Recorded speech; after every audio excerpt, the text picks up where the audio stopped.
Good morning.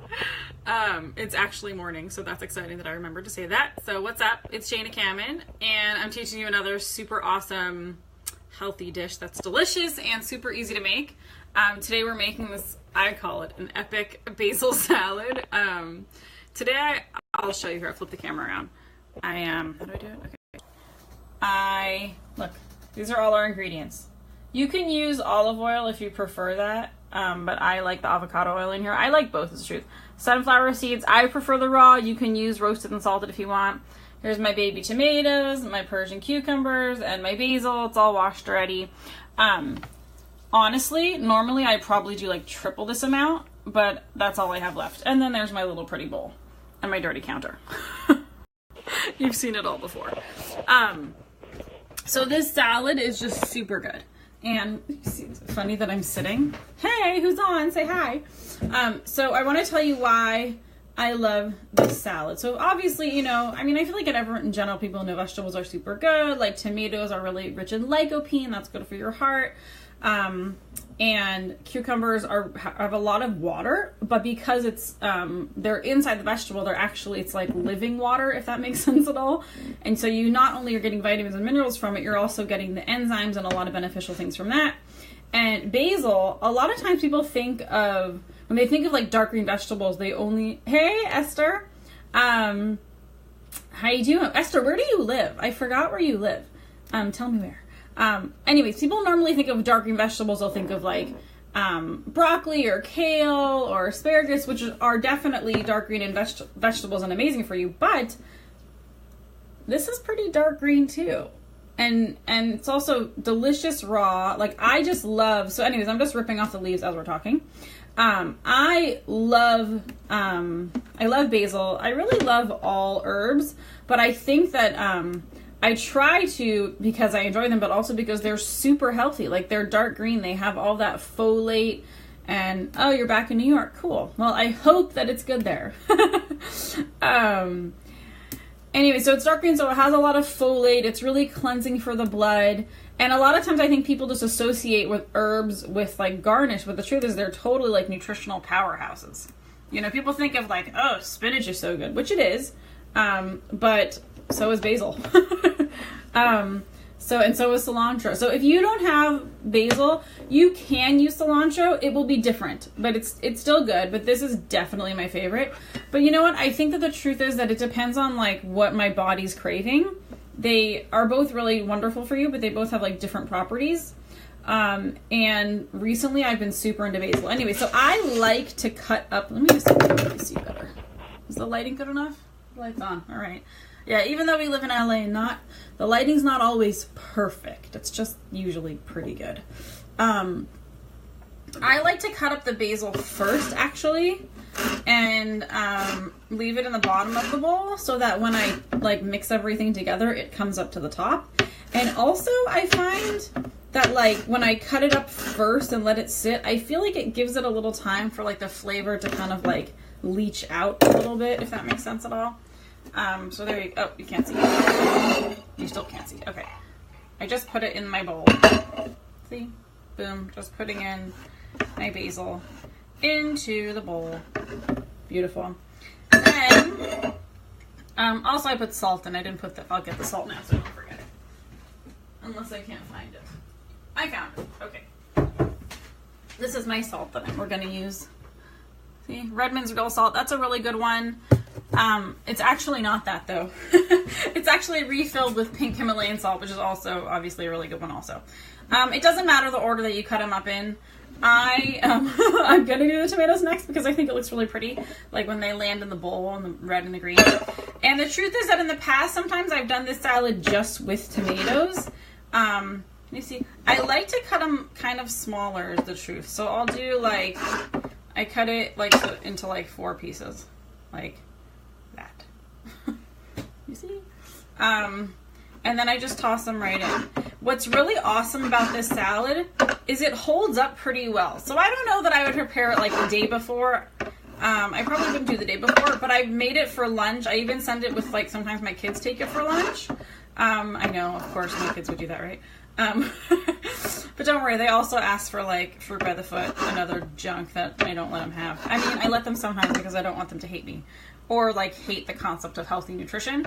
But it's definitely not like a consistent thing in their lunch that they're getting fruit by the foot. No way. We can talk about that for a minute if you're interested. Anyway, so I just cut these up into usually 4 pieces. You know, like sometimes baby tomatoes are really small, and then I probably just do them in half. But I just find that when it's cut up into like more pieces, more of the flavors mix better. And maybe next time I'll cut this up first. I don't know. It doesn't usually take this long, but I'm like talking at the same time.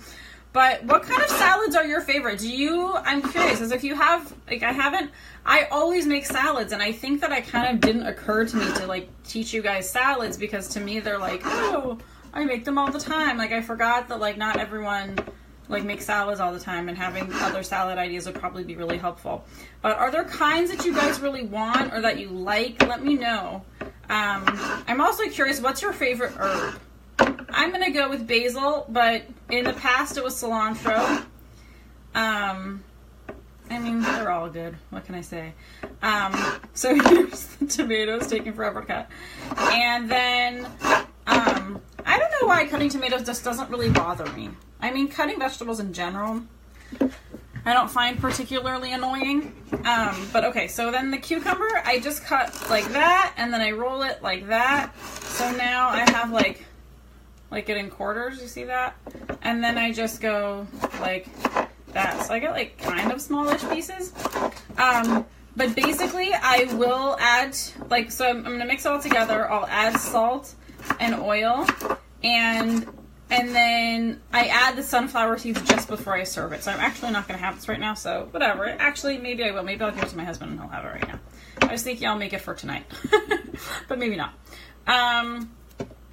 Anyways, I find that if you add the sunflower seeds right before you eat it, it comes out a little better. I don't really like when they like sit on it and become like a little less fresh. I always make salad, but I always make the same, so new recipes are welcome. Awesome. What kind do you normally make? Just so I know what other kinds you'd like. Maybe we'll start doing salads in here.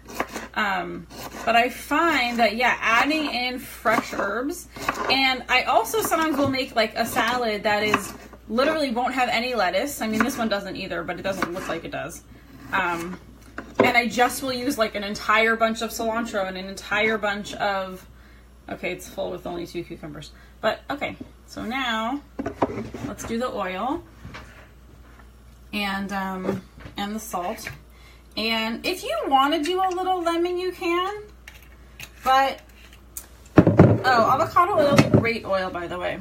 Want to see? I mean, I know it's backwards for you can't see, but I'll tell you why.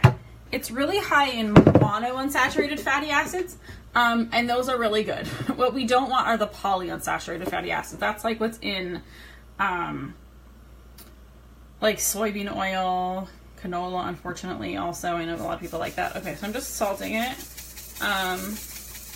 And I honestly, I need a spoon, prefer it without lemon, and I love lemon on everything, so you guys are probably surprised that I prefer it without lemon. But I find that honestly, without lemon, you can taste the basil better. Like I find with the lemon that it becomes like a little too, like you taste everything, versus when you just do the oil and the salt, you really taste the basil, and it's like legitimately a basil salad. You could, if you are a garlic lover, like a legit garlic lover, you could definitely add in some fresh garlic, but then it would also give it like a way big kick. What I sometimes like to do, and what I'll do now, just for fun, is add like a little garlic powder, just to kind of like round out the flavors. And I feel that when it's a little bit of garlic, that it kind of pulls out the basil flavor more. Anyways, so here's our awesome salad, and then right before you serve it, I'm just gonna put some sunflower seeds on top. Let me flip it so you guys can see. Okay, oh, that's not the right button. Here you go. I'll put it on a little plate. My husband is like a filmmaker, and he's always like, you have to put it on a white background, it looks so much better. I guess he's right. He knows what he's talking about, and I don't. Okay, so there's our salad, and You can totally mess with the measurements again. Oh, and what I often like to do with the salad too is like I turn it into a lunch salad by just like adding a bunch of feta cheese, because then I have the good fat from the avocado oil and the feta cheese and protein from the feta cheese. Also some fat and a little protein from the sunflower seeds, you know, and then of course all the vitamins and minerals from the vegetables. It's delicious. And that, like, when I give it to my kids for lunch also, that's what I do. And honestly, it's kind of like a hack, especially for my kids who I feel like I'm always trying to get more fat into them, more good fats, obviously, not bad ones. Because fats make a big difference in, like, that's one of the things that children need most in order for them to grow and in order for them to be able to think. So, like, especially like at school, when, like, you know, they're trying to think. Well, depends on your opinion of school. But anyways, so one of the reasons I'll use the avocado oil is because it has no flavor. So I really like olive oil, but I can't like put a bunch of olive oil in it because it'll have, you know, olive oil has a strong taste. Can you cook with avocado oil? Yes, actually it's one of the best oils to cook with. It has a really high smoke point, so I pretty much never make schnitzel just because it's way too annoying. I shouldn't say never. I have made it like 2 times. But those times I used avocado oil, and anytime if you want to saute something like at a really high temperature, definitely I'd recommend using avocado oil because it has a really high smoke point and it's still a healthy fat. Sorry, my nose is itching. I know that a lot of people like to use grapeseed oil, but I actually don't recommend grapeseed oil because it's very high in omega-6. So it does have a high smoke point, but it's also really high in omega-6s. And omega-6s on their own are not problematic, like we need them, but it's about the balance. So like as people, we need a 1-to-1 ratio of omega-3 to omega-6 in our bodies, but the average American, an average person in any like industrialized country, has a 1-to-20 ratio of omega-6, omega-3 to omega-6. And that really is a precursor and causes like a lot of inflammation, which we don't want. So that would be inflammation, meaning like that could be that it looks like having like painful joints, but it also, an inflamed body. I mean, I feel like I'm grateful that I feel like it's kind of coming into the mainstream, like the concept of inflammation. But basically, an inflamed body is just a body that's like ready to get sick. So what do I use when I make schnitzel? So if I do make schnitzel, I use the avocado oil, and I use chicken and I use egg, and honestly, I'll do it with like almond flour. That's like my preference.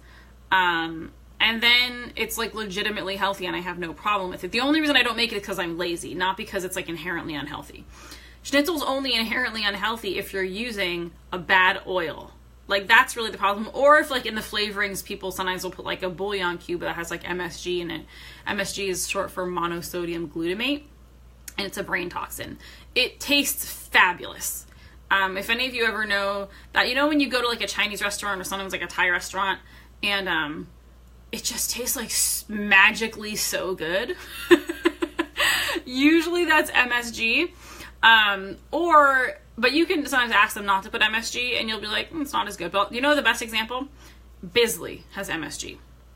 But there's one flavor that doesn't have MSG. And whoever, try and guess which one it is for those of you who are familiar with hey Leia, with Basil, which one do you think doesn't have MSG? And the way to figure it out is think of like which flavors are so good and which ones like it's like good, but it's not like amazing, right? So when someone told me this story, I didn't realize, I thought all of them had MSG. But a while ago, someone told me, they're like, oh, one of the flavors doesn't have MSG. And I was like, oh, it's the onion flavor. And she said, how did you know? And I said, because that was not very good.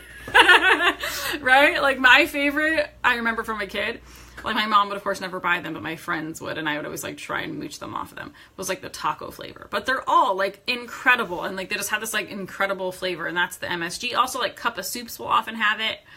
Now that it's becoming like a known thing, they'll often they'll say no MSG, but if you look in the ingredients, it'll say disodium glutamate instead of monosodium glutamate. So it's pretty much the same thing, except for there's 2 molecules of sodium instead of 1. It's still not good. I don't even know why. How did we get to that? Was about schnitzel. So a lot of like the schnitzel crumbs or whatever, often if you're getting like the flavored ones, they will often put that in. And it'll be hidden in places also where it just has like flavors or spices if they don't like say what that is, especially if it's like unbelievably delicious and you can't figure out why. It's probably that they added MSG. And so those would be the only issues that I really would have with schnitzel, right? Also, everything is MSG. I don't use it. That's awesome. Yeah, I mean, not everything, but most packaged things, especially like the addictive, like amazing ones, you know? Some people feel really terrible. Like my mom always knows if it's in something because she gets like a headache immediately. I don't get a headache. I just know it's a brain toxin, so I don't have it. But like other than that, like it's delicious. But other than that, like, yeah, I would have no problem making schnitzel if I have the patience. To me, it's just like way too many steps and I just can't be bothered. But yes. Okay. So that is, I don't know why we got into schnitzel here. But yeah, so here's our salad. Let me flip one more time. Here's our beautiful salad. I should take out the spoon. It's not making it look so nice, is it? Here's our good salt that we use. So, oh, no, where's the front? So this way, what looks to be just like a, there's our avocado oil. I use a little, whatever, and our sunflower seeds. And in this way, I just think it's important that healthy food should be delicious. I think a lot of times when people have in their mind, if they're going to try and be health conscious, they feel like, being healthy means like life sucks. You know, like people kind of associate that when you're trying to be conscientious of your health, that you're going to be like giving up things. That's going to be like, oh, I can't have this and I can't have that. And like, oh, it's going to be such a bland life. But first, I mean, that's just not true. I mean, it can be true. There's definitely people who live that way. You know, sometimes like I'll be like in Whole Foods picking up something and I'll see someone there like for 20 minutes, like choosing like the right brand of like flaxseed oil. And it just makes me, it makes me laugh, makes me cry inside a little bit. I'm just like, dude, just go to the beach. Like, just go take a break. And it's not that there are better brands of flaxseed oil. The truth is, you know, like the truth is that flax is really sensitive and it's better if you're getting it like in a dark bottle that's been refrigerated. I'd never get like in a plastic one that's like on the shelf, if they even sell it that way. But I just think, you know, it's important to have balance and it's important to approach things from the perspective of giving yourself what you need rather than restricting from yourself what you can't have, you know. I think that restrictive mentality on its own will be detrimental, is the truth. To our health, emotional, physical, whatever. So I just think the more that we think like, oh, all these awesome quick things that we can make and enjoy, that's just like a really awesome long-term strategy. So here's our epic basil salad. I hope you enjoy. And if you have any other questions or specific like salad requests that you want, let me know. A lot of times people will be like, oh, like I have this one that I like, but it's so unhealthy. Do you have like a version of it? Like maybe I will. Ask. Go ahead and ask. Okay, everyone have an awesome weekend. I'll talk to you soon. Oh wait, what did I want to tell you? Was I going to say something else? No, that was it. I was going to say, if you guys want to take the survey about the Secrets to Weight Loss survey that I'm filled out, but the truth is that I got enough responses already. And so I'm already like tallying up the information and like compiling it so I can see like what would be most helpful for you guys. So that's exciting. Okay. All right. I'll talk to you later. Bye.